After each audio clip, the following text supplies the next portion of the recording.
So you've just picked up Tekken 7, but you can't seem to bust out those combos? Is Akuma making you mad? Eddy egging you on?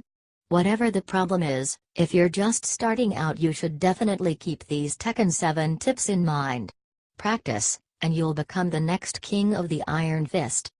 Know your buttons. It may sound obvious, but knowing what your buttons do is incredibly important. You have 2 punch buttons, and 2 kick buttons, numbered 1 and 2, for punches, and 3 and 4, for kicks, and each represents one of your character's limbs.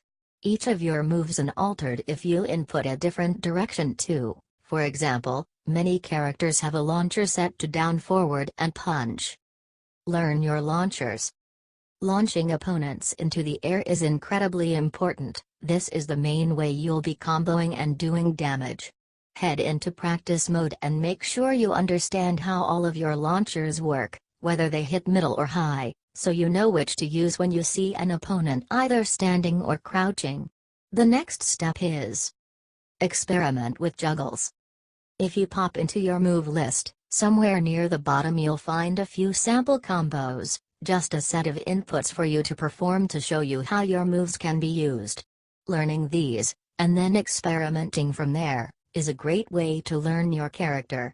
Knowing which punch will keep your juggled opponent in the air long enough for a follow-up kick, for example, is a good thing to know.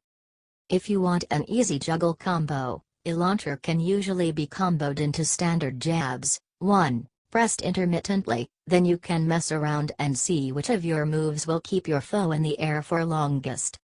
Learn your rage drive and rage art. When your health is low, your health bar will start flashing red. Now, you have rage. In this mode, you can consume your rage to use a rage drive. A rage drive is a devastating consecutive multi-hit combo, making your character glow with a blue aura in the process. Unfortunately, you can get knocked out of your rage drive fairly easily, for most characters. Take some time mastering the rage drive, and you'll soon be dishing out severe beatdowns. Practice your movement.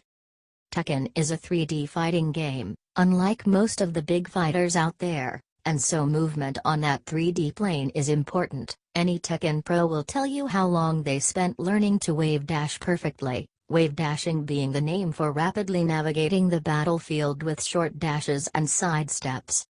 A quick tap up or down will send your character sidestepping in that direction, while a slightly longer tap may see you jumping, or crouching, leaving you more vulnerable than you'd have liked.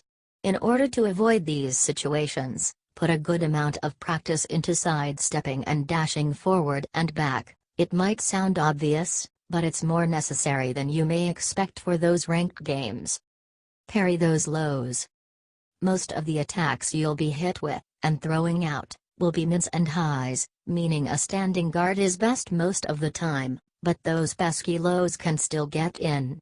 It'll be difficult at first, but when you know a low is coming, you can parry it. Simply tap down forward as that low is coming towards you, and you'll grab your enemy out of their animation, laying them on the floor, vulnerable. You're likely to meet a fair few cheeky players who'll frustrate you with lows online. Once you know the move is coming, parrying and punish it.